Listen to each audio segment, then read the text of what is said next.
It's all in my power. I should be the one to be able to say, I don't want to have to worry about guns at 6 years old. Now at 6, thousands take to the streets across the Bay Area to demand action on gun control. Good evening, I'm Brian Hackney. I'm Juliette Goodrich. Today's March for Our Lives was held in hundreds of cities across the country.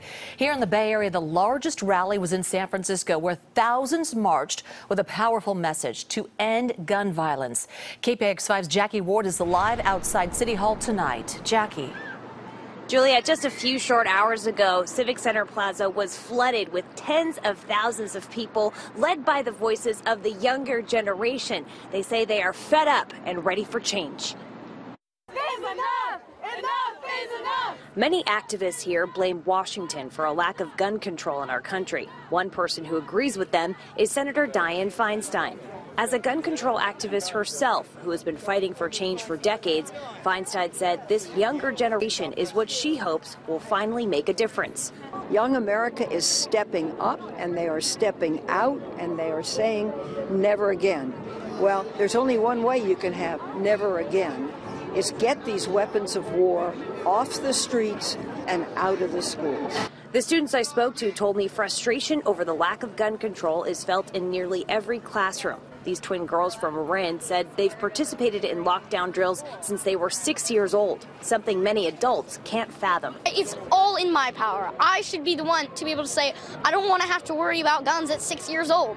I think that it's way too easy to buy a gun, and I think that kids who are just like 3 or 4 years older than me, or like 5 years older than me, should not have access to guns.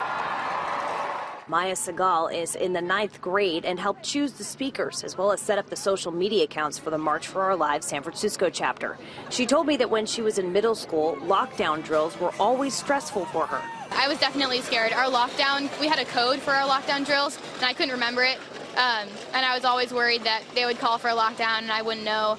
Youth advocates like Leo Mercer spoke to the crowd of thousands today to encourage adults to take more time to listen to what kids really need.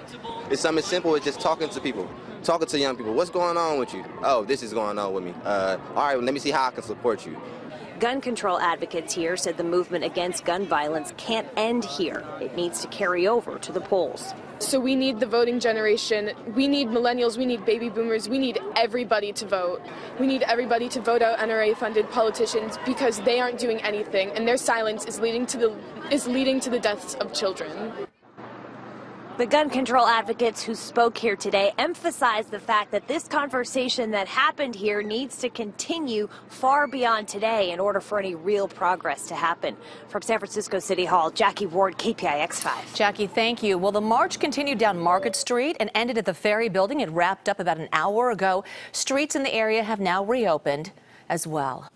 Thousands also marched through downtown San Jose, with students taking the lead. KPIX 5's Devin Fehely says demonstrators demanded action from the nation's lawmakers instead of just words. No more silence and gun violence! Thousands of people in San Jose lent their voices to the growing national chorus, calling for tougher gun laws in the aftermath of the deadly Parkland, Florida shooting. Right now, there's like innocent people dying, and we want to change that and create a more safe environment for students. And while people of all ages attended today's rally, the march was led figuratively and literally by students who fear they are in the line of fire and are determined to do something about it. Innocent people are dying for who knows what. I mean, people are going to school, having fun, and all of a sudden something changes their lives tremendously. The students say they support common sense gun control, like tougher background checks that they hope would keep guns out of the hands of criminals and the mentally ill. But they also realize their toughest battle may be convincing a reluctant Congress to pull the trigger on any new gun laws at all.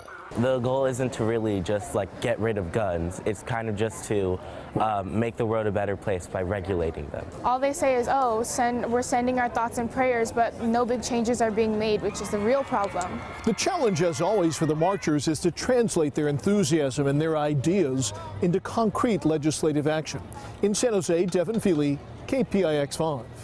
In the East Bay, thousands marched through downtown Oakland. The rally began this morning at Frankagawa Plaza, where students gave speeches and called for action. It ended at Lake Merritt this afternoon, where marchers held signs and chanted.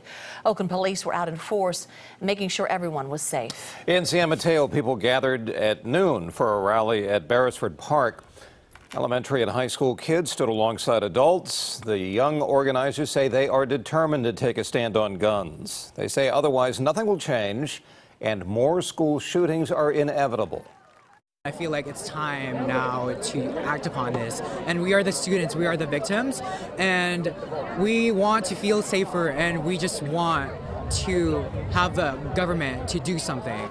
After the rally, they marched to a Caltrain station and traveled to San Francisco. Many of the smaller Bay Area marches were intentionally held earlier in the day to give people time to get to San Francisco.